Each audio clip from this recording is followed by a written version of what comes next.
Gentlemen, please join Charlie Venus and Ace Kennedy for all your entertainment needs.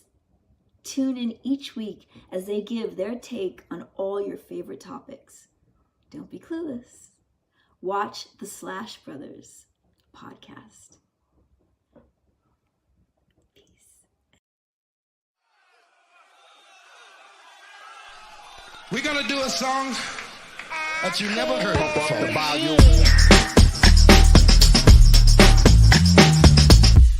Hear the drummer get wicked.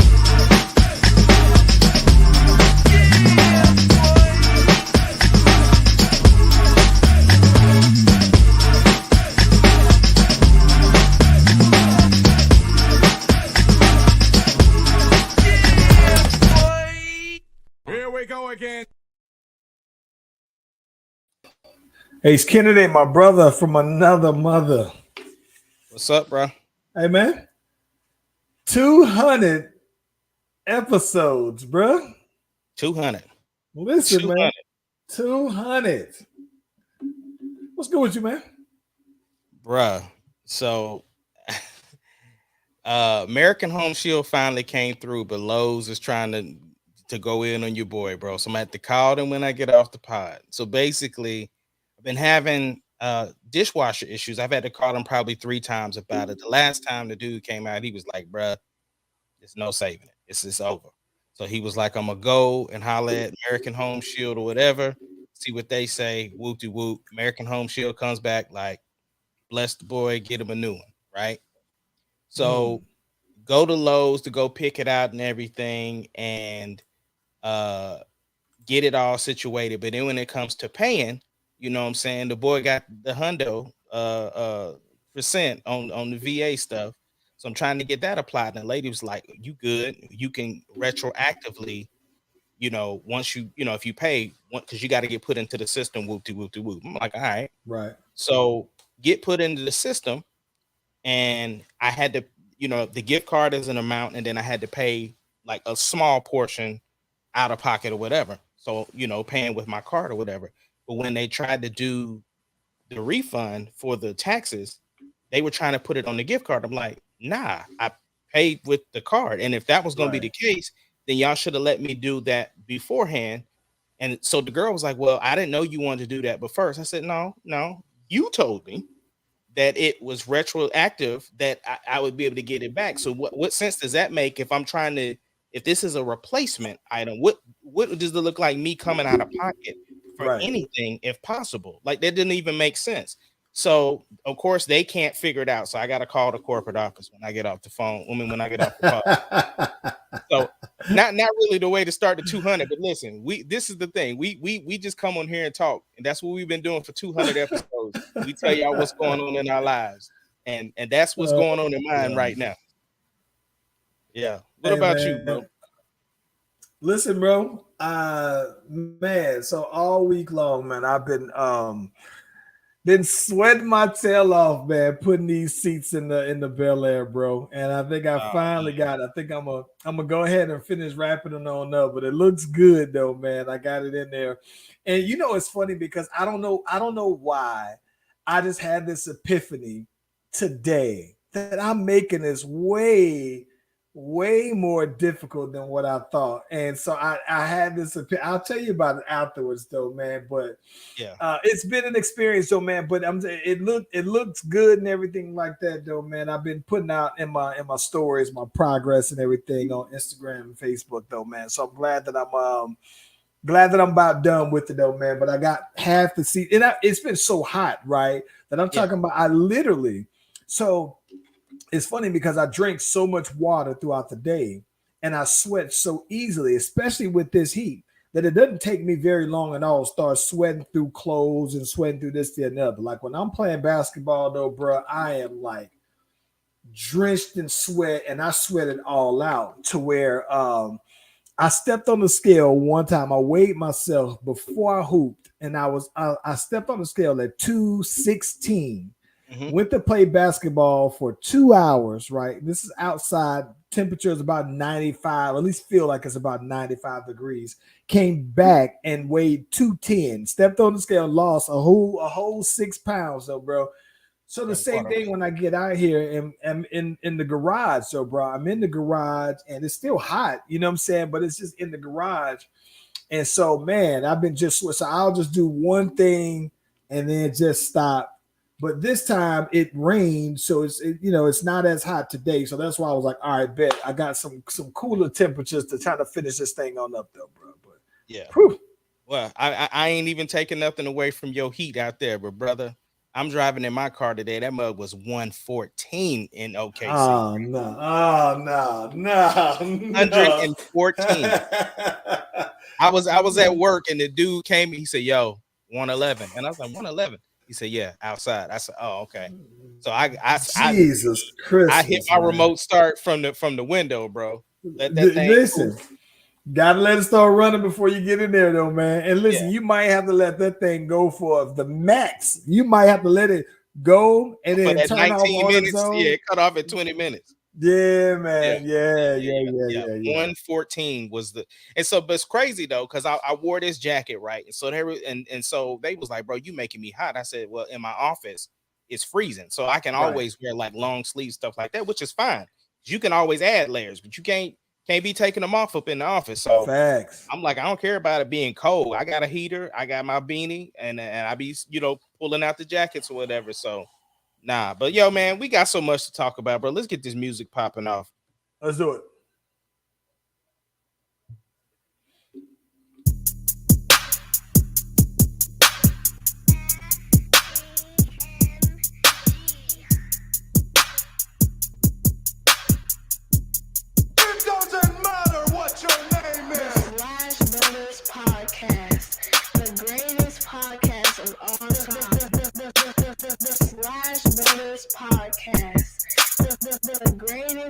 If you smell what the rock.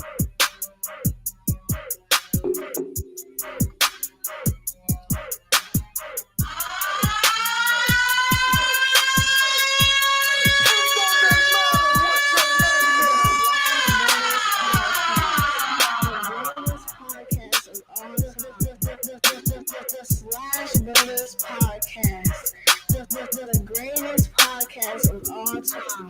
Yep.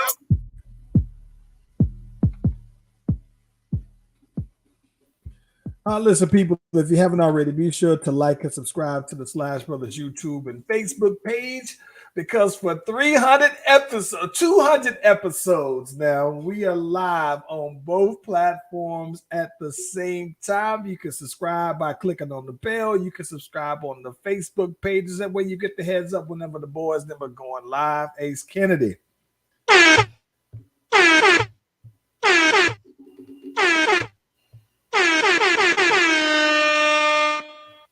Hit me with a remix, huh? Well, it's 200 episodes. I had to do something different. And I got a question for you, man. What's up? Have you been keeping up with this story that came out, man, about young cat out in Indianapolis, bro, that is being heralded as a hero because there was a guy. So this guy's 22-year-old hero, but there's a guy who was 20 years old, comes into Indianapolis, and he has an AR. He has 2 ARs, basically, has a handgun or 2, has mad rounds, and he is preparing to shoot this thing on up. And I believe he actually did shoot like 3 people. I don't know if they died necessarily, right? But he comes through with the AR, and he is ready to go ahead and do some work. And then this guy, 22-year-old, who had that thing on him, put that shot on homeboy, kills him, right? Mm-hmm. So what's crazy about that is that it's almost like, when I looked at that, it is the pros and cons to the gun laws, right, in the United States, that when you go back and forth, because here it is, this guy was 20 years old, you know what I'm saying, had him a couple of ARs, and you know, in America we like our guns, and you got your right to go ahead and get it. But at the same time, you know, this other young man had that thing on him, and so you know, he was prepared, right? And so it's like, all right, you know, you want to pop off with it. I got this thing on over here as well. Yeah. Man gets laid down out here, and so he's potentially saves who knows how many lives because he had that thing on him. But he kills a man with a gun, right? So it's like you have one person prepared to shoot it up, another person prepared to lay you down with it, though, bro. See, that's gonna be where the NRA and the supporters of people with firearms are gonna be like, see, he was prepared. Right. Mm-hmm. And the flip side is going to be like, well, but what about the guy that had the AR? Like, why does he even need to have something like that? It's one thing to have a handgun for protection. But it's just like, that's where we have to look at the laws. Nobody's saying take the guns away. We're saying something needs to be done for the laws. Like something because if it's not working, something has to be done. You know what I'm saying? So it's just one of them things, bro.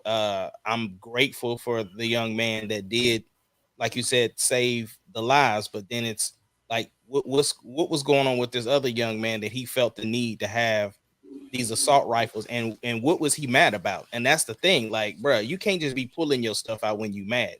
Like, I think that was one thing, like even with me and Sarah, right?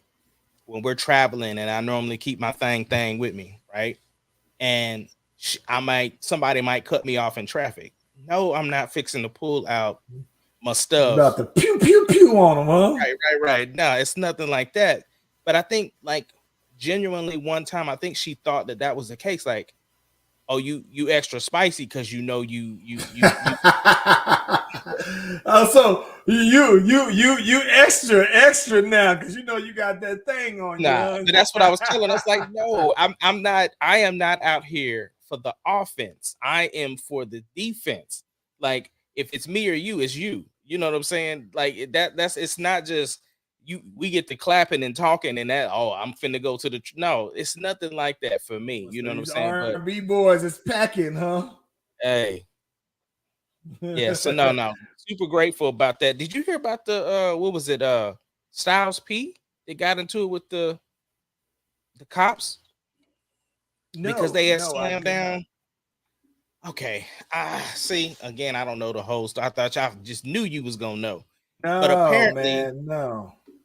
I'm guessing that he witnessed, it was in his hometown, and he witnessed some cops slamming a young lady down and, you know, putting her in handcuffs. And, you know, he walked up to him, he had his hands up like, look, you know, basically like that's not finna go down. Like, y'all can't be doing, like, you a whole, you know, be out here slamming a chick down like that. You know what I'm saying? And so, you know, of course it could have went real left real quick, you know what I'm saying? But, and he, you know, made sure he had somebody recording the whole thing or whatever like that. That's kind of all I know. I don't know the details of the stuff that he said or, you know, what he got into, but that's kind of the synopsis of it, of somebody, you know, utilizing their power to have a conversation. And he didn't, and he even, I think he came back after that and said, listen, I have all the utmost respect for police officers. As a matter of fact, I believe that more young men that of color should become police officers and help police the areas that we live in, because we know our communities.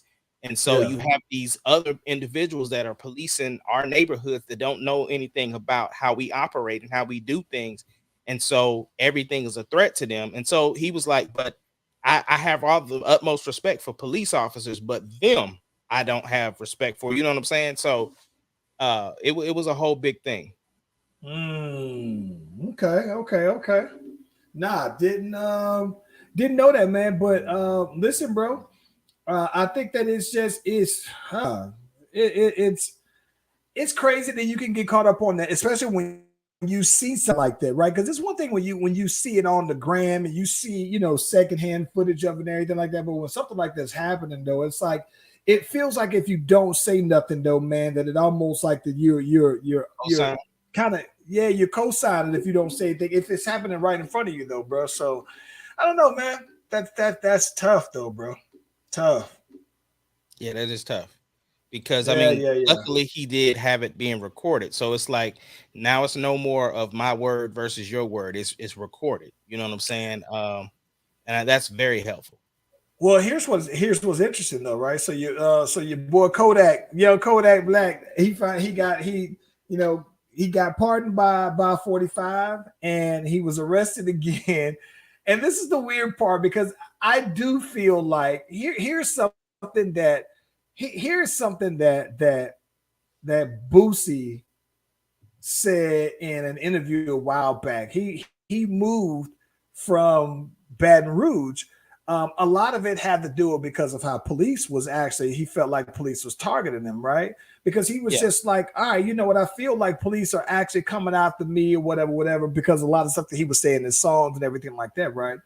And then what's also interesting about that is Boosie, I also went on record to say, if you look back at it, most of these rappers who are dying, die in their hometown. So he moved to Atlanta because he was just like, okay, well, the city of Atlanta knows, they're used to celebrities. It's nothing at all for them to see somebody who's driving his fancy car or doing whatever.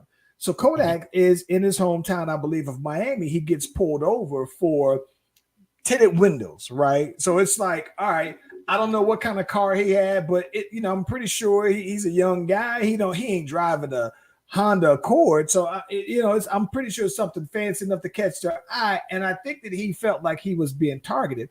Of course, when they arrested him, they said that he had about $40,000 on him, and $49,000 on him, but he also had like some pills on him. So they were basically trying to push charges on him of trafficking or not even just possession, basically. Distributing. Yeah, distributing, right? So they trying to go ahead and put the time back on him, though, man. Well, but I think it's just crazy, though, bro. It's not crazy because the thing is that you know that you've been in trouble before. You got to move different, like. Period. You got to move different. I'm gonna be honest. I've never been pulled over for suspicion of trafficking drugs, bro. Same. Not been charged. Now I've been pulled over. I've been pulled over what I think was falsely pulled over. Yeah, but ain't nobody ever told me. I remember I got pulled up. Yeah. I remember I got pulled over some years ago in Norcross, man, where me and my boy Derek, we out here, and I get pulled over, and the police officer said that we fit the description of some possible suspects, and we looking at each other like, really fit the description, right? And then tries to tell me that he ran my tag and said that my tags were about to expire, right? And I'm thinking like, you can't get a ticket for about to expire tags, Holmes. That they give you a grace period. So I thought that, but it ain't never been for trafficking, bro. Never. But it's funny that you mentioned Bootsy because he got pulled over as well in the A. Yes. And went ape. Yes. He went crazy. Yeah. Before it was going ham, bro. I think that I can see why, because you don't typically see that. It's when you run that, it's almost like I'm almost inclined to believe that in Atlanta you have like your celebrity names database where it's like these are some names, and you kind of, not to say you handle them differently, but if you know. And I think that Boosie was probably pulling that who I am kind of thing. Yeah, I get that. I mean, they did find some weed on him, so they gave him a citation, but they was talking about taking him in or whatever like that, and he was just like, bro, listen, y'all take me in. As soon as these cups come off, I'm going at whoever. And he was like, I'm spitting on somebody, I'm doing this. Like, yeah, it was real reckless, bro. But they ended up letting him go because they've had him in handcuffs while they were searching the vehicle, which I don't know I don't know if he was in handcuffs because of the search or if it was because he was belligerent. Like I don't know, but yeah, we just know what the end result was. But yeah, he was going ham. Yeah. Crazy, bro. What I think is also interesting. Well, since we're talking about rappers, I thought that on probably one of the more insightful times that I've seen DJ Academics do like an interview where it just seems he was very unbiased, and it was just he had a conversation basically where he was talking to French Montana, and French Montana was basically saying that nowadays, right, that record labels are taking out life insurance policies on rappers, right? It's almost, and so the question was that, are they betting against the odds that this rapper is going to die, or are they really just preparing themselves because they're investing in these guys, right? And they want to see it through. I wanted to get your opinion. Like, do you see them as them saying, no, I'm trying to protect myself by putting this life insurance policy out on you?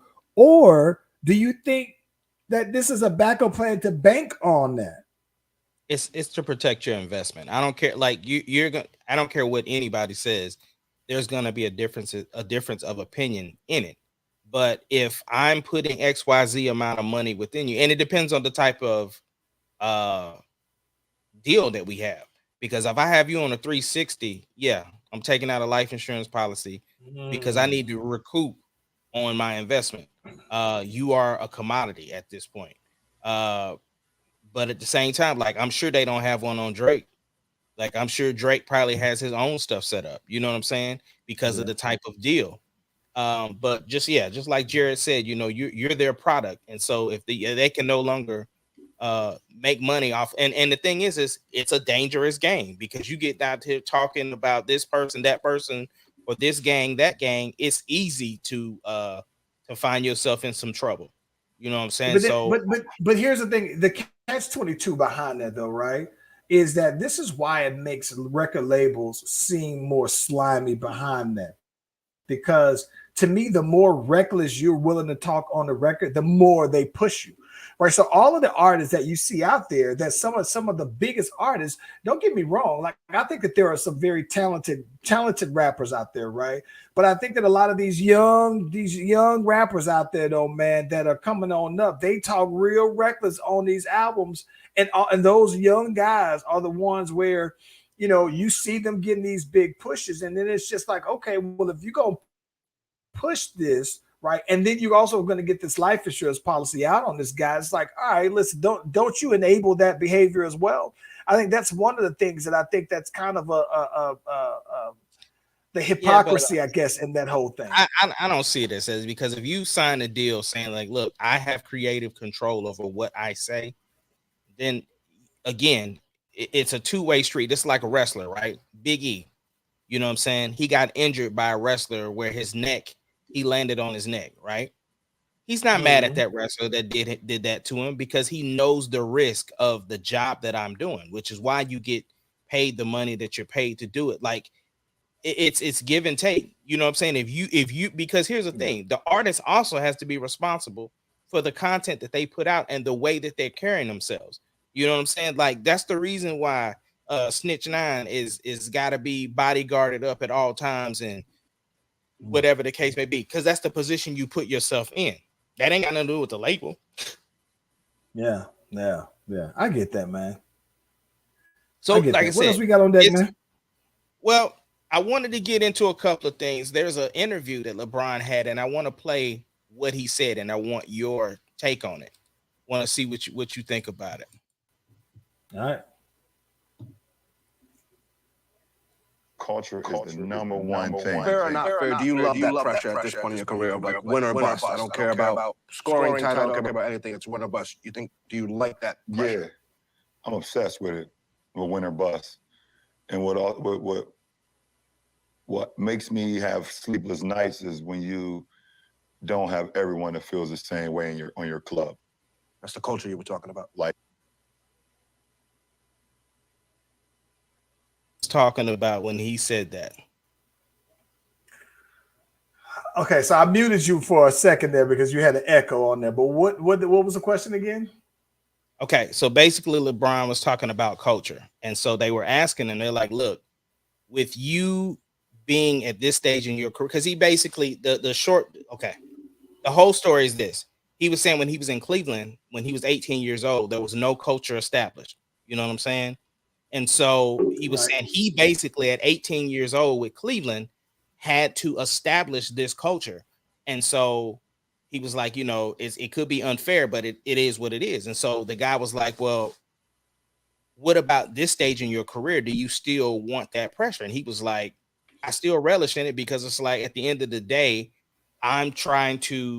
it's win or bust for me. Like that's what it is. At this stage in my career, it's win or bust. He said, and it's and in some instances, what makes it frustrating is when you have people on your squad that don't have that same mentality. So I think that, so there's a couple things that I caught on there, right? Is that the thing I think that people automatically have been doing is associating that to like Russ, right? And we'll get into that. Yeah. But I think that the part that I think that people are missing is when he said, when there are people within your club.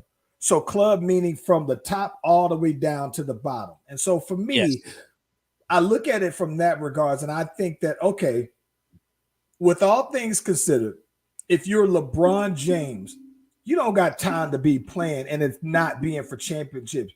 You don't got time. You're not the kind of player that plays to rebuild. You don't have at 37 years old, 38 years old in your 20th season, you don't have time for next year or the year afterwards, right? It's everything is win right now. And I respect that, because I think that when you have that mentality to say, I'm not one of those guys, I don't have the time. Everything has to be now, right? Like, I think that's the one thing that I appreciate about the Warriors, right? Is that ever since Steph and Clay and Dre has been the Steph, Clay, and Dre that we know, they've been all in, and they're willing to pay whatever luxury taxes they need and everything like that.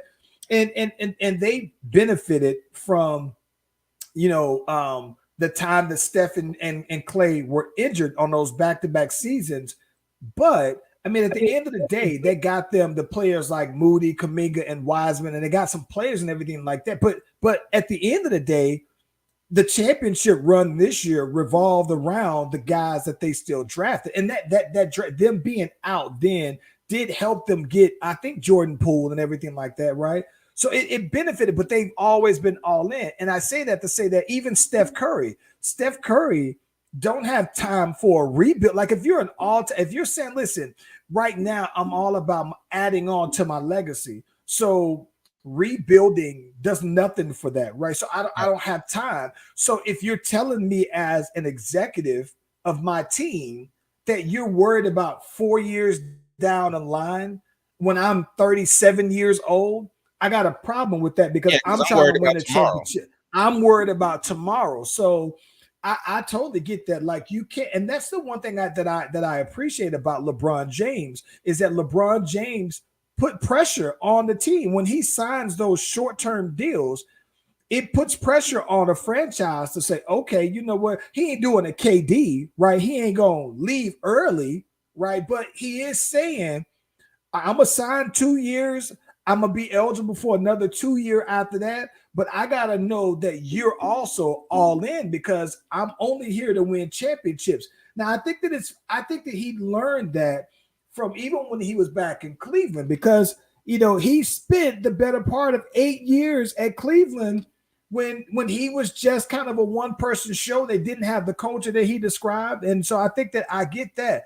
But now that you're an established winner, and you're saying, okay, well, the number of rings now is all that matters, I totally understand everything what he's saying, though. Yeah, because he basically went on to say too, like, look, at this point, I kind of wish I was playing tennis or something where it was up to just me, because I know what I'm capable of doing. But of course, like you said, the media went immediately to Russ, and I'm thinking, like, if he was talking to any player, he was talking to AD, bro. Bro, listen, I'm about tired of how they doing Russ, man. I think that, listen, I think that this is my thing. So I was so mad the other day. It was either today or yesterday. I can't quite recall. But I think that they've been following this whole Russ getting traded thing, right? And there's been new revelations, especially with him parting ways with his agent, right? Yeah. And part of that has been the fact that, they were saying that, hey, you know what, Russ's agent, that Russ was trying to get out of LA, that Russ asked for a trade. And then they were basically, his agent was saying, listen, bro, like, I don't think that there's that kind of market where teams are going to be looking to say they need the Lakers to fork over draft capital and you, and then they would likely buy you on out. Then nobody wants to take on your contract. And so I think that that's what the rumored disagreement was between that. And then Russ, I don't know if he has a new agent, but then they come out to say, the other today that Russ never asked for a trade, basically though. And so, but the thing that made me mad about watching Skip and Shannon is when I saw them say the word selfish associated with Russell when it comes to locker room, right? Not like, to me, if you want to say Russ is selfish from the standpoint of, if you said, all he's concerned about is chasing triple doubles, or all he's concerned about is stat padding. Listen, if you want to have that conversation, that's perfectly fine, because that's your perspective of his play, right? But when you try to describe somebody as selfish and say he's like a locker room cancer, that's what I have a problem with when it comes to Russ, because I've never heard anybody say anything about Russ being a bad teammate. Never. I've heard him say anything bad about him being a bad locker room guy. And here's the crazy part. You've never even heard KD say that. I've never heard KD say that. Right. And that's, of course, that's always their go-to. Oh, Kevin, like KD may have felt like, I can't win a championship with Russ, but he's never said, oh yeah, no, he's a bad teammate. If you want to judge him on his play, if you think that he's washed, if you think that whatever you want to say, that's perfect. And I'm only saying that because I heard Shannon Sharpe say, who I absolutely love. He's one of my favorite, analysts to watch. But I heard him say, what rebuilding team is going to want to bring Russ in and have him around their young players, right? And I was just like, with all things considered, why wouldn't you, right? Because at the end of the day, traditionally, even if you say Russ has been stat padding, and you and I go back and forth about this all the time, but when he gets his triple doubles, typically his teams have been winning when he get them, and his team needs every bit of those when he would get them. But I think that more than that, though, man, I think that we saw how even Reggie Jackson, right? When Reggie Jackson was under Russ, he was ready to take his step on up. But you can't tell me that there wasn't at least some influence positive on Reggie Jackson.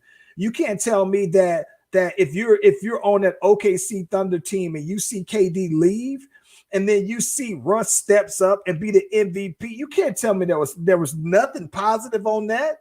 Yeah, like, but even teams that he left, he went to Houston, and Austin Rivers said it was the best teammate he ever had. Yeah, and then he went to Washington, and Bradley Beal said he was the best teammate he ever had. So I think that I could understand, bro. Like, to me, when it comes to Russ, it's like I look at it like this, man. I'm inclined to say keep your critiques of Russ on his play, because with those locker room conversations, I've never heard anybody say anything bad about him being a bad teammate. I've never heard them say anything negative about just the kind of person he is off the court, though, man. And so that's the part that I think that and then aside from that, I think that Russ is getting a bad rap from why the Lakers just completely imploded. Like, it was Russ's fault.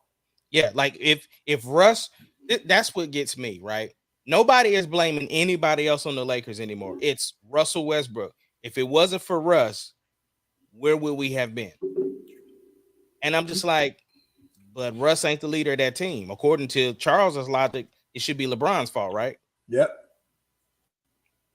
And I'm blaming that. For me, I think that Russ is only a small. I think I won't, and we'd have to go back to review the tapes, but I would probably say, listen, don't get me wrong.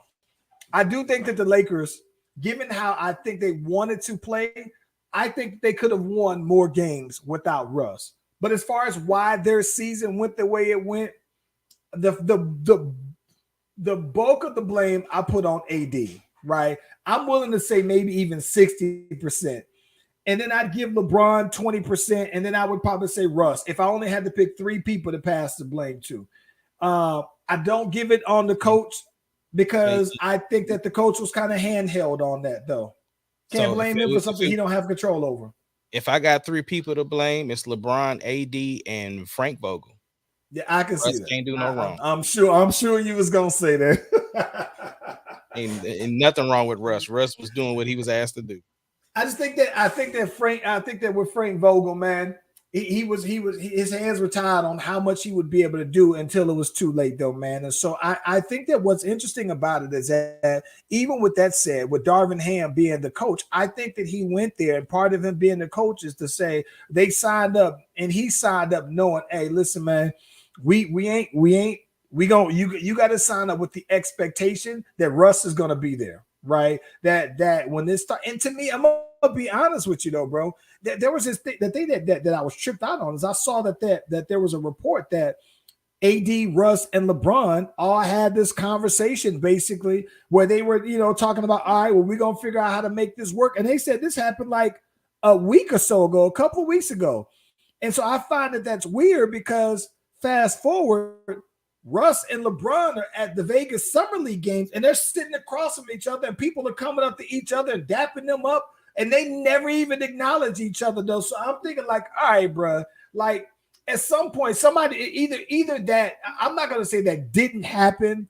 I just wonder if the intent behind that was authentic, was it genuine? Then, if you're saying, because that's just like if that would be like. That would be like if me and Rocky was at Vegas and he's sitting across court and he knows I'm across court, right? And then they were like, what reason would that have for my dude to not be like, yo, what's happening, right? So like, nah. So I don't know, bro. But I think that they're putting way more on Russ than what I think he deserves, though, bro. Absolutely, bro. I definitely think and I've been screaming that from the beginning. Yeah. I mean, yes, of course. I mean, you've been screaming that from the beginning. I'm just saying that when I'm starting to see people attack, because even the name caller, like when Skip be calling him Westbrook, it's all based off of his play, right? And that part, I'll give you the pass on that.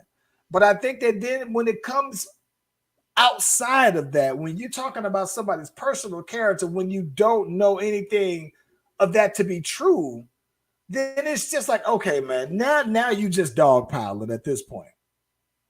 Yo, so I listened to your boy's album, bro. What's your boy name? Brent Faiyaz. Yeah. What you think, bro? For one, you were absolutely right. It's not better than Slipping Away. It's not better than Slipping Away, bro. It's not even by a long shot. Like it's pretty. Yeah, the album. So here's the crazy part, right? The arrangements sound pretty current. His voice, yeah. I like his voice. I like his voice, bro. His production is dated, like badly. Like it doesn't even sound like it sounds. I can't even describe. Like there was I didn't hate his production. It's just for some reason it's like that it's something, right? Yeah, the instrument sonically didn't sound current, right? There was nothing, bro. You could have took some of them songs and threw some trap drums on them, and it would have gave the songs new life. And I'm not even trying to advocate for somebody to just go trap, but I'm just saying it's missing something. And just sonically, like, just stuff didn't, like, I was more interested in the skits than I was the actual music. Like, it just let me tell you what's funny about this though, bro, right? So the funny thing about this is that the album, according to hiphop.com, allhiphop.com, it just missed out on claiming the #1 album in America. It opened up at number 2, moving 88,000 units. It was behind Bad Bunny's last album. But it was funny because on top of that, though, it said that he has 7 songs from that album that are in the Hot 100 for Billboard.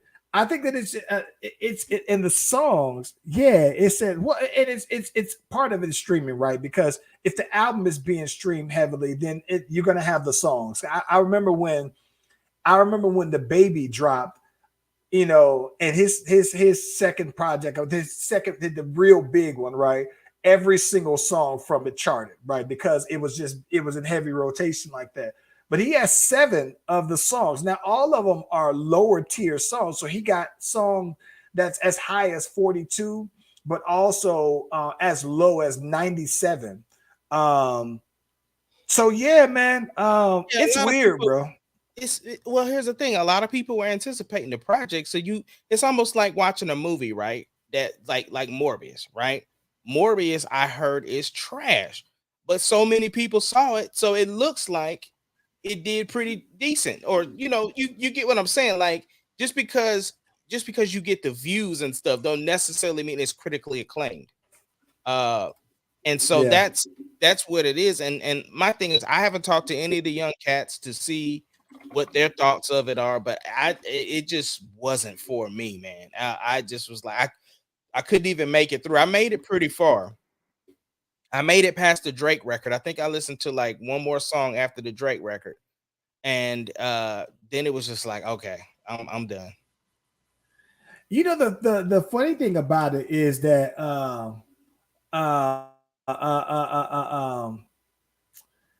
I'm surprised. He has a song. The funny thing about he has the song with Drake, and it was an older song with Drake. And it was a song I've that heard was it. I've heard it a while ago. It was it. Yeah, it was produced by the Neptunes, though, bro. So I thought that was sounded like I said, yeah. But it's weird, man, because like I said, I told you, I like his voice. I love the sound of his voice, though, man. But I don't know, bro. It's weird because what I'm looking for is I'm looking for him to do a song where it's bigger than the first song that I've heard from him, though, right? So, like, think about that, though, right? Like, how many times have you heard somebody? How many times have you heard somebody do a song that's better than the song that made you like them in the first place? When was the last time you heard somebody, right? And you said, all right, I heard you, and I really rock with this song hard. Then they come out with another song, and you be like, dang, next level. To me, T-Pain. That was the last time, though. What was the last T-Pain song that you thought was better than the first time you would start rocking with T-Pain hard? 5 o'clock in the morning. Okay. But that was some years ago. Oh, right, but that wasn't the last one though. So that I'm saying before. So the new one is I like that with him and Kalani. Okay. That is my joint, bro. Like that one, bro. I love that song, bro. You know what's crazy, bro? I'm gonna be honest with you, and maybe I'm somewhat biased. I'm gonna go ahead and say, this Kendrick Lamar. Kendrick Lamar, I listen. But specifically though, Kendrick Lamar has this song that I think is totally slept on his last album. He has a song, Auntie's Diaries on it, and it's my favorite song on the whole entire album. And when I listened to it though, bro, it's like I heard the Dams, the Humble, and all of those songs though, bro. But when I heard that one, and it's the most understated song that I've heard him do. But I was more wowed by the content. I was wowed by the storytelling. I was wowed by the delivery, the pace of the song. It's an incredible song and an incredible topic that I've never heard anybody else ever talk about before, ever. Right. But Auntie's Diary, I can listen to that song over and over and over, though, bro. Yeah, no, I feel you on that, man. Yeah, but the Fires though, bro, it's weird, man, because I don't know, man. Like he had an EP that had several of the songs go gold or certified gold, whatever that means these days, right? Because everything can go gold. I mean, you and I know that. Yeah. But I think that I don't know, bro. I mean, for a full length project, though, man, I think that people were very excited for it, though, man. And I just don't know if it just didn't deliver, or maybe it's just that you gotta sit on it and and chew on it for a little bit longer, though, bro. Yeah, I don't know, bro. And like I said, I'm interested in seeing what the young ones are saying about it because, yeah, I don't know. It just wasn't for me. Mm. Mm. I see Neo is out here doing his press run for the album, bro. Yeah. Listen, man. I listened to the whole thing through. I had the missus listen to the whole thing through, and she was very impressed with it as well, though, man. Very, very, very impressed with it, though, man. So yeah, loved it. Absolutely loved it, though. It's funny because it was almost like when I was listening to the flow of the album. It was you can tell it felt like at the beginning of the album, it was like, all right, let me try some new stuff. But going toward the end of the album, it was like, all right, let me get back in this bag that y'all know for me to do. So it had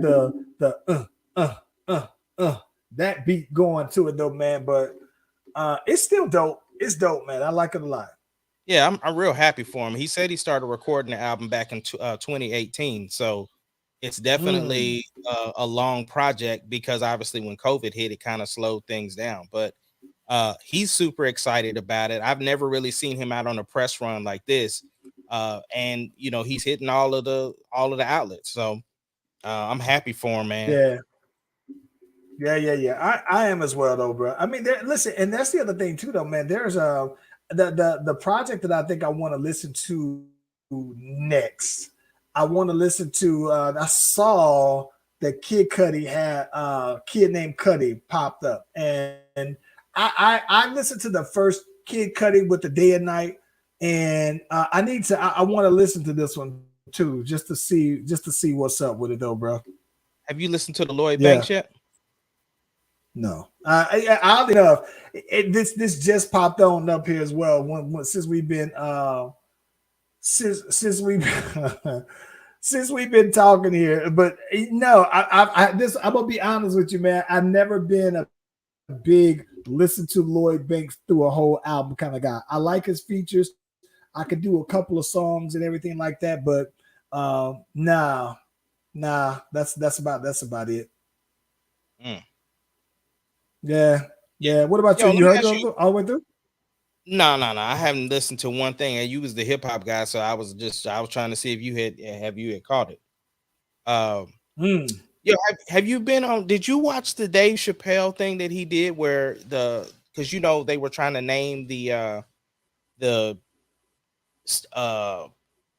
auditorium after him, where he went to school for high school, like because he went to that performing arts school. Mm-hmm. Did you watch the Netflix joint on it? No, I didn't. What was it about? Gosh. So he basically did a speech because there was some controversy. Basically, this was like right before the closer, right? Or right after the closer.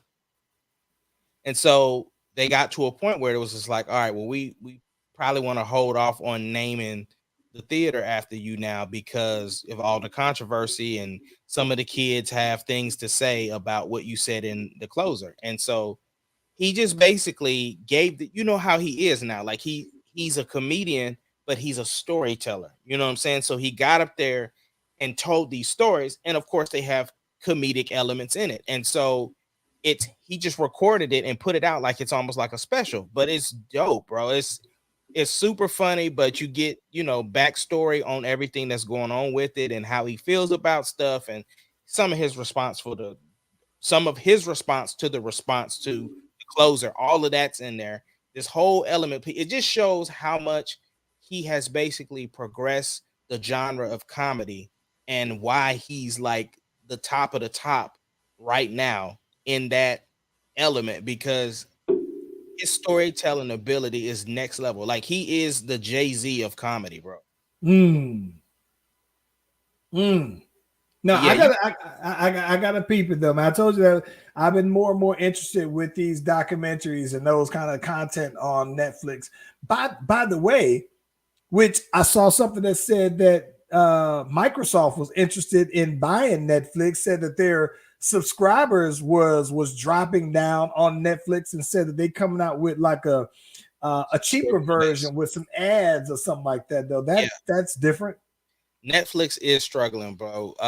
They're struggling because they were talking about, they've been raising the prices because people have been sharing passwords, stuff like that. And so they've been raising prices, but they're also like, it hit a ceiling, right? Because then if you're like, look, we're going to do this, or we can give you a cheaper option to where it becomes more like a Hulu where you have commercials or ads or whatever within it, and then, you pay the higher tier price for the ad-free version. They're looking at all of those different scenarios, but like you said, who should pick it up, who should buy it, which would increase their library, is doggone Apple.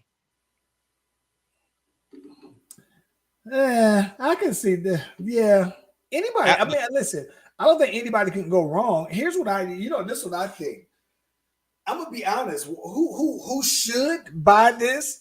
This is gonna sound crazy. Walmart. Why would Walmart? Because if you're already down, so Walmart. So I say Walmart because I saw something. The missus showed me that Walmart and also Amazon were starting to play around with the idea of buying more of an electric car fleet, so that when you buy something online, that you can get it within hours now, right? And Walmart has been directly competing with Amazon with their shipping, with all this other stuff. So it's like it's a it's diversifying your portfolio. But if you're Walmart and you're just trying to diversify like that, all right, buy Netflix. And now you're competing because, Amazon already had too many struggles with their video content, but it automatically makes you the leader of that now. So it's like, while Amazon's been winning at this packaging and a lot of this retail stuff, it at least give you the up on them on that. So that might be that. My thought would be Walmart. Well, Amazon has been doing their thing with Prime Video, bro. They only got the boys, bro, and Terminal List. That's not all that they had. They had the Michael B. Jordan joint. They had Reacher. What I'm saying is, okay, they're getting what I'm saying is they have their foot in it because you get that subscription automatically with Prime.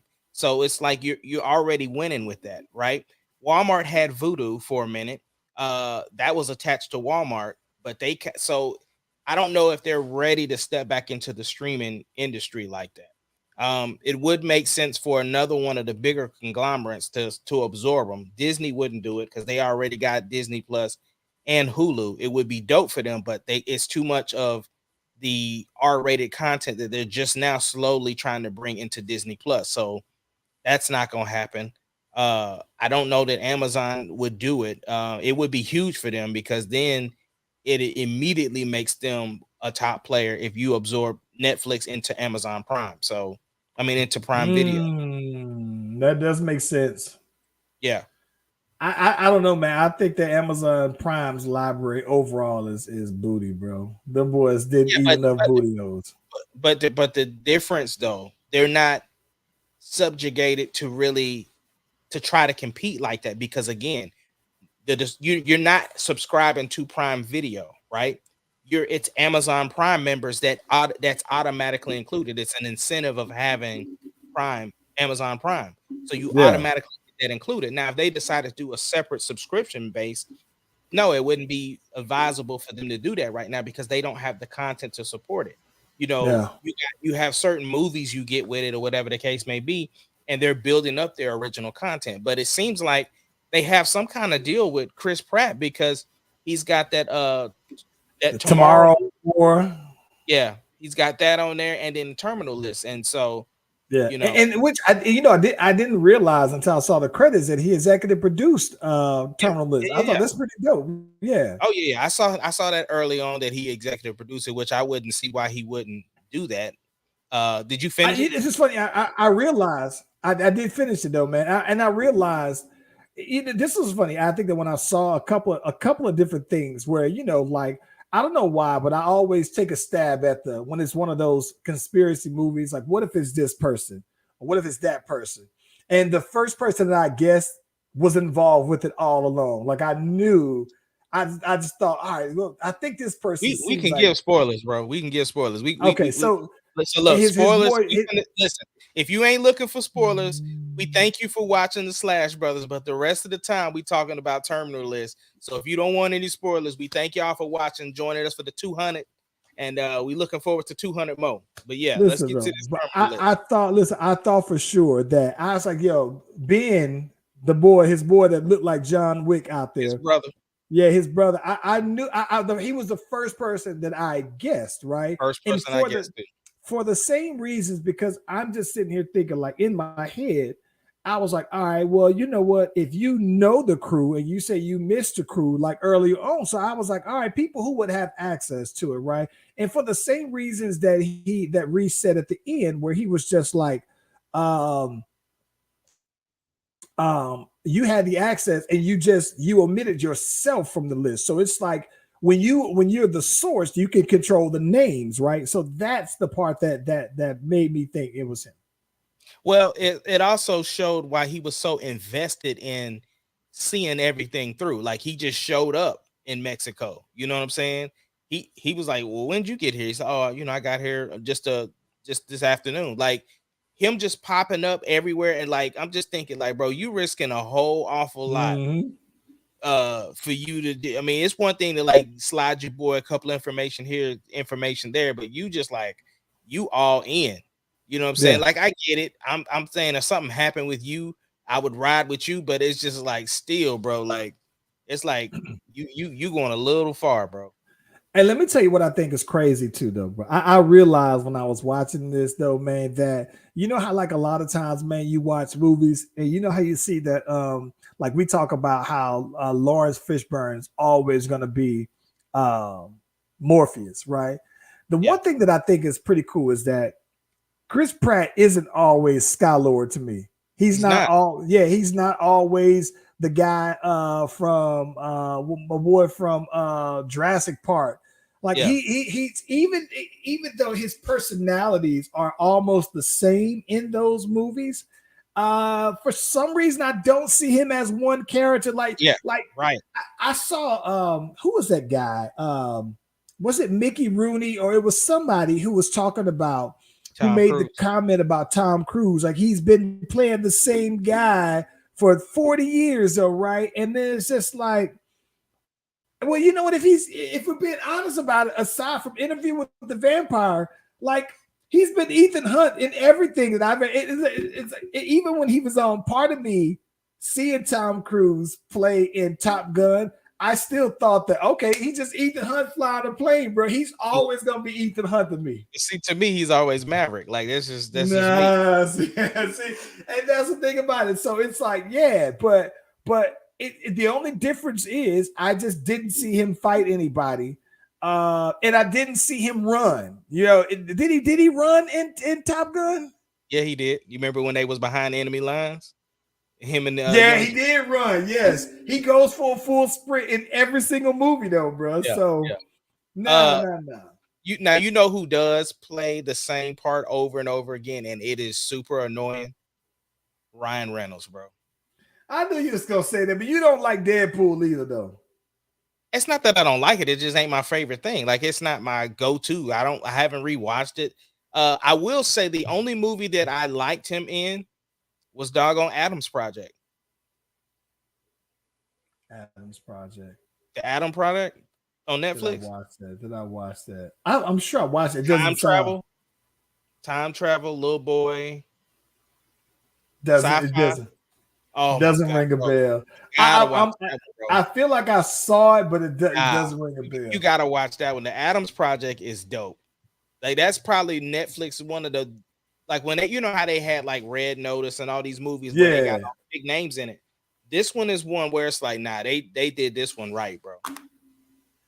Yeah. Why I feel like I'm gonna have to go back and see it. But yeah, but Ryan Reynolds, he does play very much the same guy because he does his little comedic, his snarky comedic thing. And if you don't like it and that's what people like about him, then you got to add something like that. But I don't know that I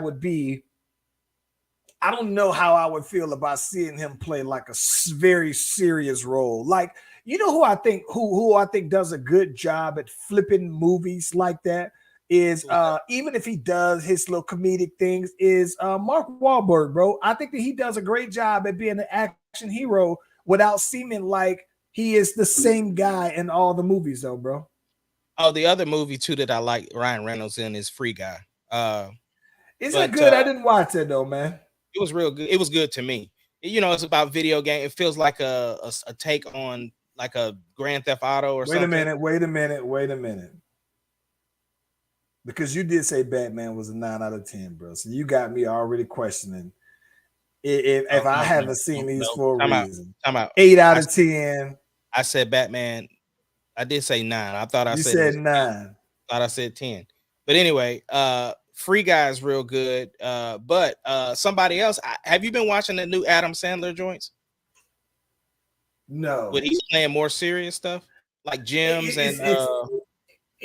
I saw Gems. Was it Uncut Gems or whatever? Yeah, Uncut Gems. I want to see the new movie.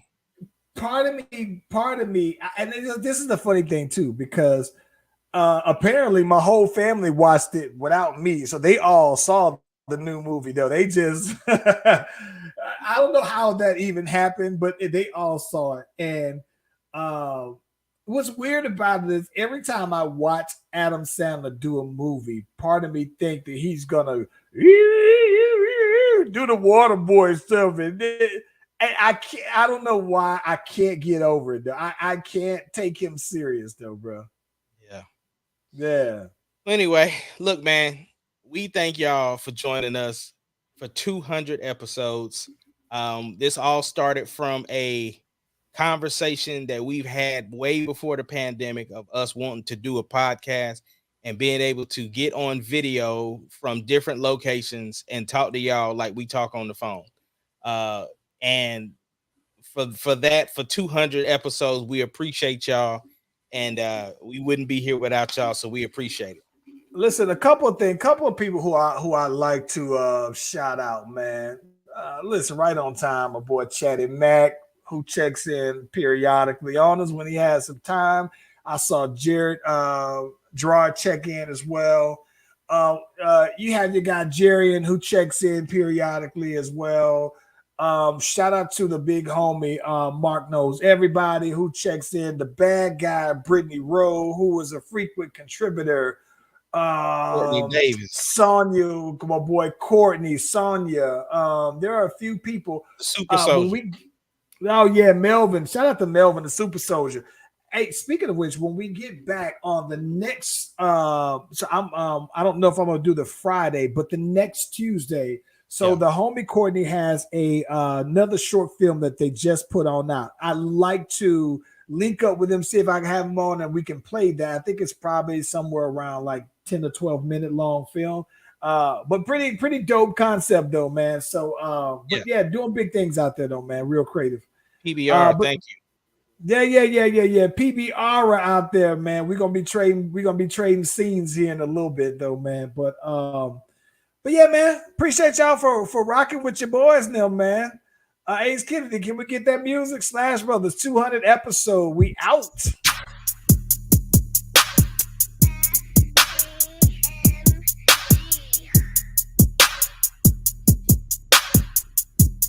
It doesn't matter what your name is. Slash Brothers Podcast, the greatest podcast of all time. Slash Brothers Podcast, the greatest podcast. Can you dig it, sucker?